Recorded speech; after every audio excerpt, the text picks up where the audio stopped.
What's up, guys? Just got done burying a hamster for my daughter.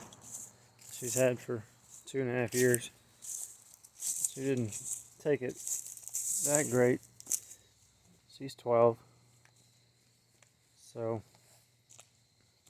made me think of a couple of things as I put the little critter in the ground. And as we have this gorgeous moon tonight, of course, you can't see it here.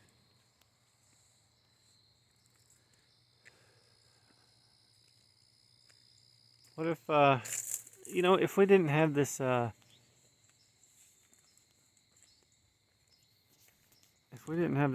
finite life, this finite existence,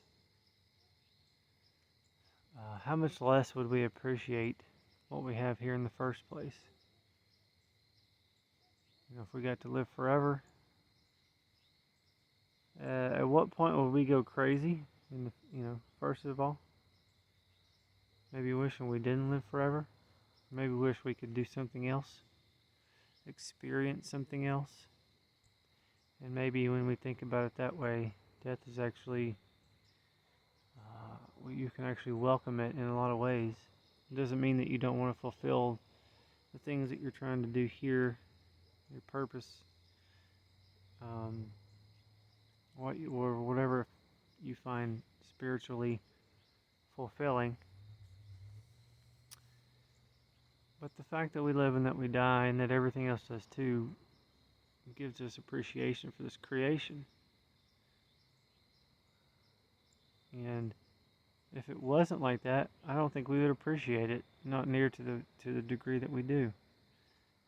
When you look at nature, it's all about life and death and recycling and being reborn and born again, and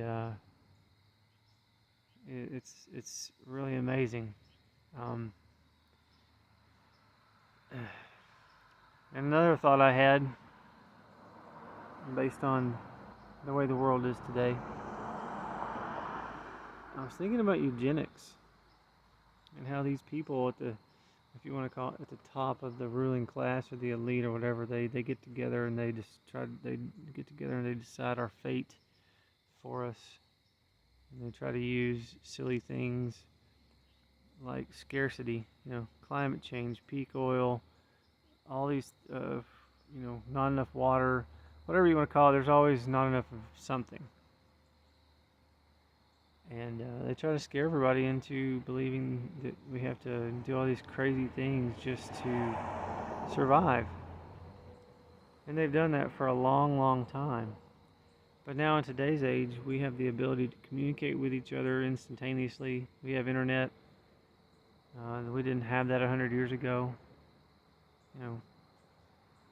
And the whole eugenics thing is basically this idea where people get together and they decide that whoever is not as forthcoming or positive, constructive to the future of humanity needs to be eliminated. And in these people's eyes, that's a lot of what they call useless eaters.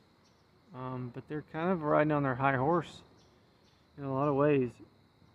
And many of them are trying to marry with machines, computers, and artificial intelligence in order to figure out how to live forever. And, I don't see that as something that I would want to do, at least on this in this plane of existence. There, for people who want to live forever here, it tells me that they're afraid. They're afraid of death, and they're afraid of what's on the other side of it.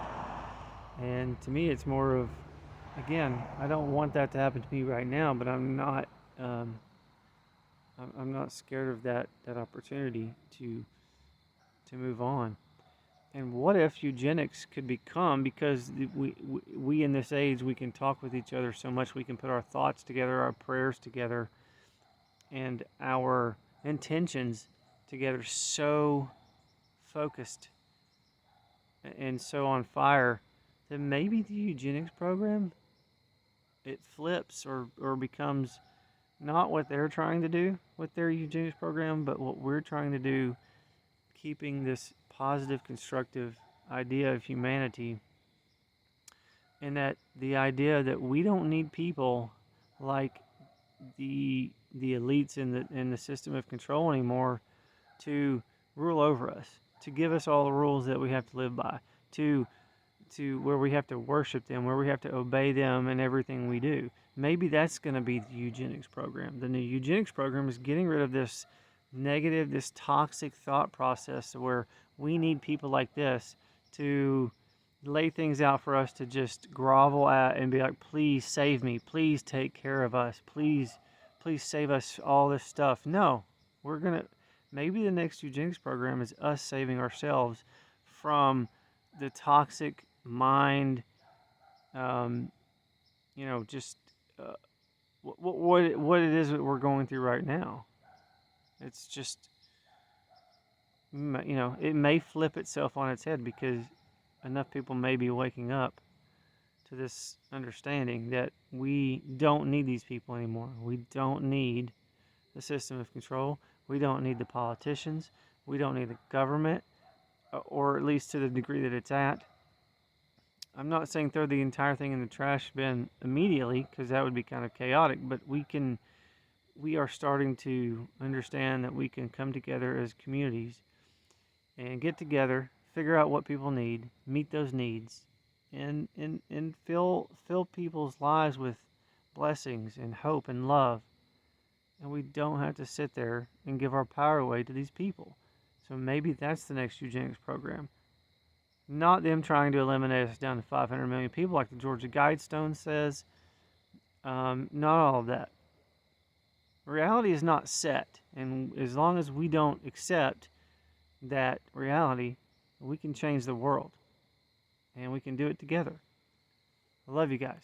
Peace.